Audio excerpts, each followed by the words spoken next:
Hi guys, my name is Nicola, 33, female. I was born into the dual world of Germany and America, juggling two different cultures from the get-go. My mom, being German, meant I spent more time in Deutschland since my parents decided they were better off apart. At 23, I made the bold choice to plant my roots permanently in the States, simply because I wanted to understand this part of my culture better. Plus, I wanted a chance to meet all these celebrities.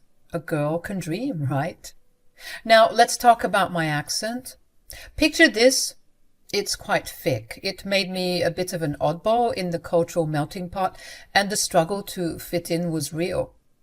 To go through this, I decided to hit the books, languages to be precise.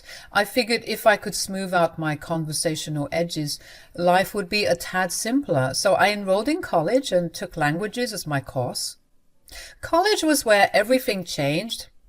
Enter Terence, the charismatic TA in my course. Sure, there were some flirtations here and there, but we knew better than to tread on the forbidden ground of student-teacher entanglements. We, mainly me, went for the mature route, see other people and keep things kosher. Let's just say the heart wanted what it wanted. As soon as I tossed my graduation cap into the air, I was 26 at the time, a text from Terence pinged on my phone. It was one of those heartfelt messages where he spilled his guts out, confessing he'd never met anyone like me and wanted to see if there was more to us. He was begging me to give him a chance. My smitten heart skipped a beat. An American guy wanted me for me, and it felt like the universe was cutting me some slack for a change. After dating for 2 years, Terence threw me a curveball by popping the question. It was like time just paused and I was hit with this wave of joy. He showed me what it meant to really live and be alive. Terence wasn't just my boyfriend, he was my everything. Our wedding day is stuck in my head like a favorite song. I can still hear his promises to be my anchor and the sunshine in my life. I was all in, ready to face life's ups and downs with this amazing man. I stood there looking into Terence's eyes as he began to speak his vows. He certainly had a way with words. I mean, go figure, right? He did teach languages. Nicola, from the moment our paths crossed, my life has been a beautiful symphony. Your laughter is the melody that dances through my days, and your love is the harmonious tune that serenades my heart. My eyes welled up with tears, and I knew at that moment that I was making the right choice. I promised to cherish every sunrise and sunset with you, to be the anchor in your storms and the sunlight in your brightest days. With you, I found my home, my partner, and my best friend. Today, I vow to stand by your side through all the chapters of our extraordinary adventure. Nicola, you are my greatest adventure, my confidant, and my forever. I promise to love you, honor you, and cherish you for all the days of our lives. I swear, from the corner of my eye, I could see all the women swooning. He was just so charming and so amazing. I often found myself asking, what's the catch? Well, soon enough I found out exactly what the catch was. We were married for around a year when I started picking up on some red flags. Maybe we were just getting tired of each other, or maybe I finally took off those rose-tinted glasses. Whatever it was, we started getting on each other's nerves. I was frustrated because he was never around. Always off on those supposed business trips that just didn't add up. I mean, how can a regular guy have 3 out-of-town business trips in the same week? Hey, Terence, can we talk? What's up? I've been feeling like we're kind of drifting apart lately. Oh, this is just great. You know how my work goes. Being a TA is a tiring job. I've been swamped with work, Nicola. Can't you understand that? It's not like I'm off having a blast. I get it, Terence, but we're married and it feels like you're avoiding me. I just want us to be on the same page. I want you to know that I'm hurt by this. You're always pressuring me, Nicola. Can't you see I'm trying my best here? I'm not trying to pressure you. I just want us to figure this out together. I miss us, Terence. Well, maybe if you backed off a bit, I wouldn't feel so suffocated. I've got things to handle, and your constant nagging isn't helping. This is important to me, Terence. I thought it would be important to you too. Yeah? Well, maybe you're expecting too much. I've got to go. We'll talk later or whatever. I almost couldn't believe that the man who sounded like Shakespeare at my wedding was speaking to me like this now. It was fishy. And yes, before you badger me, I had my suspicions. Of course, I thought, is he cheating on me? I didn't want to accept it at first, but my Mutter didn't raise a punk, so I decided to get down and dirty and begin my sleuthing work. I honestly deserve a medal for all the work I did. I snooped around his phone, emails, even bank statements, but there was nothing. No evidence to back up my suspicions. I felt like I was going crazy. I was so puzzled. Where on earth was he going, if not off to cheat on me? I decided that if I wanted real answers, I had to ask the source. Sneakily, of course. I decided to play it smart, you know. I didn't want him to catch on to my little investigation, so I started asking casual questions about his trip. Just dropping them into our everyday conversations like it was no big deal. But every time I asked, he had some slick excuse. Oh, just a last-minute meeting. Sorry, babe. Or, there are some rich people from Dubai who want my teaching services, and they're a tough crowd to please, so I gotta build rapport and get on their good side. You know how it goes. It all sounded fishy, but without hard proof, I couldn't exactly call him out. I knew it would blow up into a big thing. It reached a point where I started to doubt myself. Maybe I was being paranoid or reading too much into things. But deep down, my gut feeling told me something was off. I couldn't shake that nagging suspicion that he was up to something shady. Another year passed and Terence's distance grew even more noticeable. It felt like I was closer to my girlfriends than to my husband, which just shouldn't be the case in a marriage. I always dreamed of marrying my partner in crime, my best friend, but with each passing month it felt more like I was married to a stranger. I eventually stopped complaining about him never being home. Instead, I decided to grab his attention by showing him what he was missing out on. Every time he left, I would post pictures of me looking cute, having fun and hanging out with my friends. He complained about it, texting me saying I wasn't giving him a good look and that I was being too rowdy. Whatever, man. He was making it seem like I was hoeing around when in reality he just couldn't handle how good I was looking. But I didn't care. I was living my best life. Now, you all should know I did not and do not have children. And I never wanted to either. Terence knew about this, and it was one of the things we adamantly agreed on. So imagine my surprise when one day after his business trip he came home and said we should have kids. I was like, hold up. Did you just teleport into an alternate reality or something? I was convinced there was a glitch in the Matrix. But no, he was dead serious. His reasoning? It's what couples do, babe. We build a family together. I thought I was gonna choke on my own spit. We had discussed this countless times, and now he was pulling 180 on me? What in the world was going on? I asked him if he was feeling okay, thinking maybe he hit his head during one of those business trips. But no, he insisted that he'd had a change of heart and wanted mini-me's running around the house. I wasn't having it. I told him straight up. We agreed on this, Terence. What's going on? Are you going through a midlife crisis or something? I know, but am I not allowed to change my mind? Of course. You can change your mind on your Panera order or something, but not when it comes to kids, Terence. I thought we were on the same page. How long have you been feeling this way? Honestly, since we were dating. What? Why didn't you say anything? Because I knew how you'd react. Well, would you prefer I kill you now or later, Terence? Oh, stop it, Nicola. I'm trying to have a serious conversation with you. So am I. This changes everything. No, it doesn't. Look, I've been thinking about it more and more, and, well, it seems like a pretty good solution for your boredom. Boredom? Terence, do you think I'm being complaining for the past 2 years because I was bored? I miss you. I miss the US. I'm not bored. I just want to spend some time with my freaking husband. A kid isn't going to fix or change anything. Honestly, it might just make things worse. That's what you say, but I know plenty of women who are happy having children. Then maybe you should have married one of them. Why drag me into this if you knew that you wanted to have kids? Hey, calm down. It was just a suggestion, all right? Didn't really sound like a suggestion 2 minutes ago.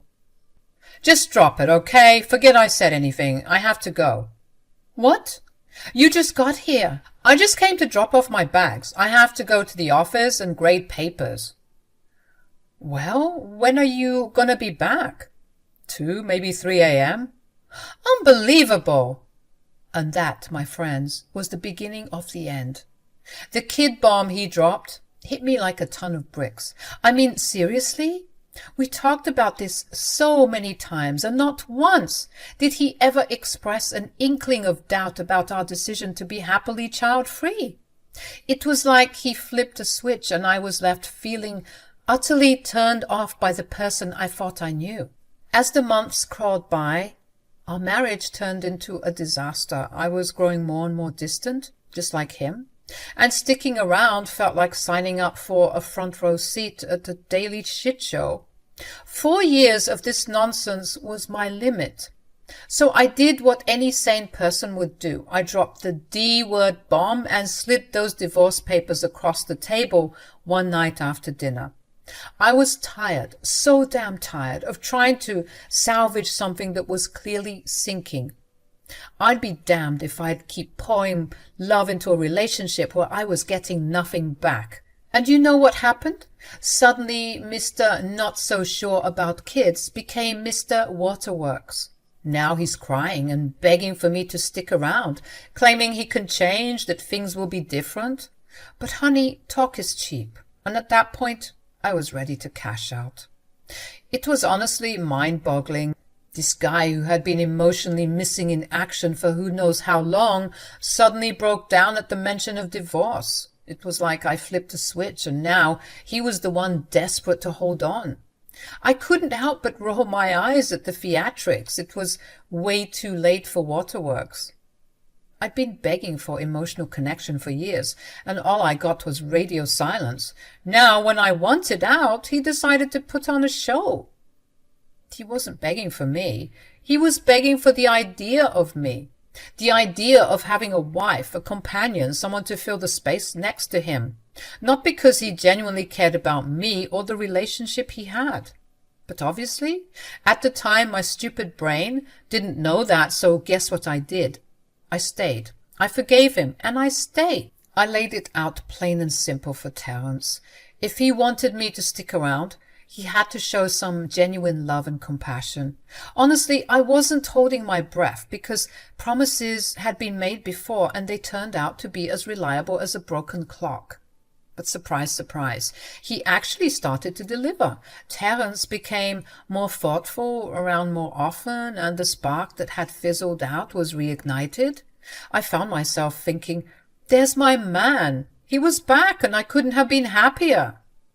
Fast forward to our 5-year anniversary and Terence was going all out.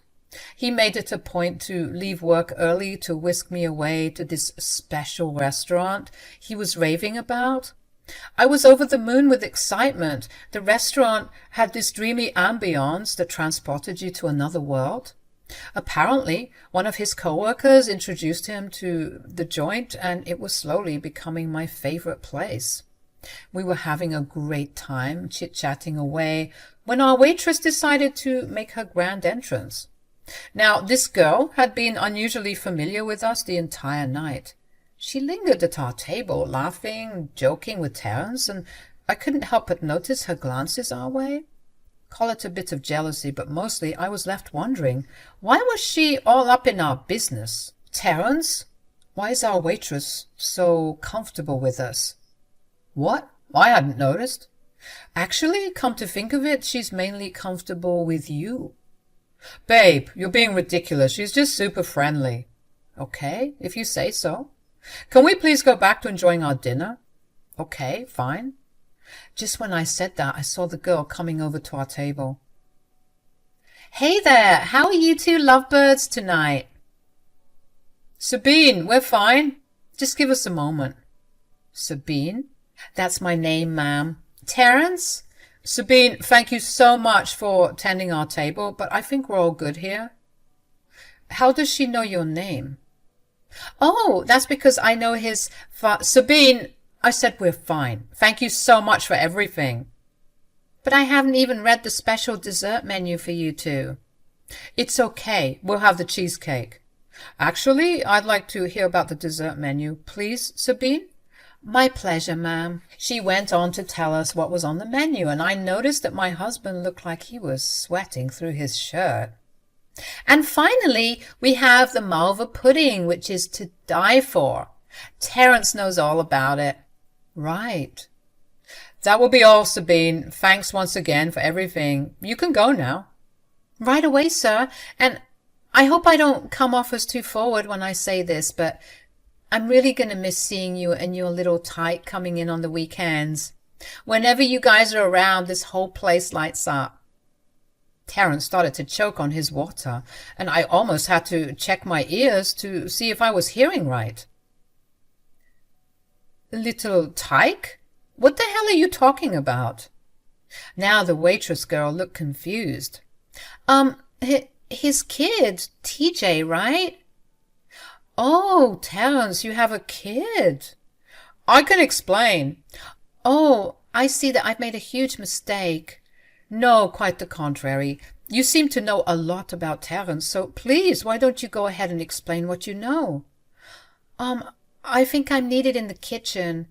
Sit down and tell me everything you know. Sabine immediately took a seat when I told her to. She spilled the beans on Terence, revealing that he's been having an affair for the past 5 years, pretty much our entire marriage. He had a whole family outside of our life together, and no one was the wiser. Her name is Shannon. She's my boss, sister. So they would normally come in on the weekends for dinner. Terence, on the other side of the table, was shaking. If it wasn't for the restaurant's ambient music and laid-back vibes, I swear I would have jumped across and wrung his neck with my cold, dead hands. Terence attempted to get Sabine to shut up, but I began speaking in German. I figured with a name like Sabine, she had some German roots. My assumption was correct, and she responded in German, spilling even more details. What the hell are you two saying? Sabine, stop it right now. I swear to you, I had no idea that he was cheating. He's never mentioned you or anything. How could he? He's a lying, dirty scumbag. I'm so sorry you had to find out this way. What else do you know? Turns out almost every weekend for the past 5 years, Terence and his secret family, including a kid named TJ, would come to this restaurant. Little TJ apparently charmed everyone with his goofy antics. Sabine, genuinely oblivious to any issues, spilled everything she knew. She mentioned they were planning to move, hence her comment about missing them. Sabine looked like she was on the verge of tears by the time she finished her tale. I thanked her, waved her off, and then stared directly at my husband, who was now beet red. I want to go home. Nicola, please. Terence, the only word I want to hear from you right now is yes. If I get anything other than that, I'm going to scream. Okay, calm down, okay? Let's go home and sort this out. The drive home was dead silent, of course. Terence tried to speak and explain himself, but I shut him an "if you dare" type of look, which quickly shut him up. When we got home, I bolted. I made my way to our bedroom, shut and locked the door behind me. Terence followed me, banging on the door and asking if we could talk, but I wasn't about to let him in. He probably thought that I wasn't gonna let him sleep in the bed that night. Well, he was in for something much worse. I can tell you that. I needed my revenge. It was like I was on autopilot. I wanted the rage I was feeling to come to life, so I started by taking all of his work, documents, including some important papers the college had lent him, with some documents dating back to the 1900s, and set them ablaze. Then I got to work on his clothes, burning them too. I found all of his collectibles. He used to collect anime cards, I think they're called Yu-Gi-Oh cards, and action figures, and set those on fire as well. Basically anything and everything he held near and dear to his heart was gonna get a taste of the lighter I held in my hand. Terence began to smell the smoke, and he started banging even harder, yelling for me to get out. I didn't want to suffocate, of course, so after a short while, when I made sure everything was getting nice and toasty, I opened the door. He was shocked to find the room turning into a scene from hell, and he started yelling at me. "What the hell, Nicola? Are you insane?" "Maybe. Look, I get it. You're mad, but burning my things? Was that really necessary? How the hell am I going to explain this?" "You could tell your boss the truth. Tell him that the reason you don't have his documents is because you double-crossed your wife." "You burned my documents too? What the hell?" He tried to run inside, but now the flames were a little too fierce. He started cursing and punching the wall. "I could sue you for this." "You could, but you won't." "Oh yeah? Tell me a good reason why I wouldn't." "Because if you do, I'm going to expose your little affair." "Newsflash, sweetheart. Having an affair isn't illegal. Destroying someone's property is." "You're right. But how would you feel knowing that little TJ would have a sorry excuse for a father? Think about it, Terence. You'll be a pariah. A broke, sad, miserable pariah. Your son will grow up hating you because of what you pushed me to do." "Nicola, you're crazy." "Yeah, and you're an asshat." "Just wait till I call the cops on you." "Do it." "I dare you." Your house is on the verge of burning down as we speak, and you're worried about me? You've got the wrong priorities, my friend. You're lucky I didn't do much worse. I could have waited for you to fall asleep and set you on fire instead, but I don't believe children should grow up without their fathers, so this was the next best thing. You're a monster. You made me this way. All those years of fighting for us, and you were out there whoring around. What happened to those beautiful vows, huh? What happened to keeping your promises? You lied to me, and you expect me to be calm about it?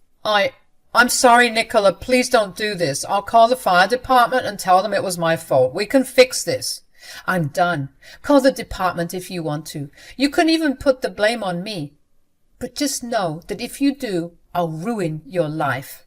You already have. I'm going to be jobless after tonight. Oh, boo-hoo. I feel so bad for you. You made my life miserable, and for what? Just so you can live out your fantasy of having two lives? This isn't Hannah Montana, Terence. Is that why you wanted me to have kids 2 years ago? Because you thought that I'd be too busy to notice you on your escapades? You make me sick, Terence. I'm getting out of here before I die of smoke inhalation. And remember those divorce papers I gave you last year? You can find those in the kitchen drawer. I hope you have a miserable life, you sorry excuse for a man. Terence kept calling after me as I grabbed my keys, but I wasn't listening. I made my way to the door and drove in my car for what felt like hours with no real place to go. Terence kept calling and texting, saying that the fire was now out of control and the fire department was taking too long to arrive, but I didn't bother responding. I ended up spending the night in a hotel. When I woke up in the morning, I got a lovely update from my husband. Turns out that the fire was too out of control, and since the firefighters were delaying due to some accident that was blocking the road, the fire had spread and it had damaged more than the bedroom. It spread to the bathroom and the living room, which I know would cost a fortune to repair. Terence ended up losing his job, his wife, and part of his house all in one night, and he was about to lose much more. I know I said I wouldn't reveal the truth to his other family if he went to the cops to tell them what I did, but I don't care. Terence is a wuss. He's not going to do or say anything. Besides, there's no proof that it was me who set the stuff on fire. So I'm just chilling. I am already in the works of getting Shannon's contact details from Sabine so that I can tell her everything. because she deserves to know. That'll teach that rat to mess with me.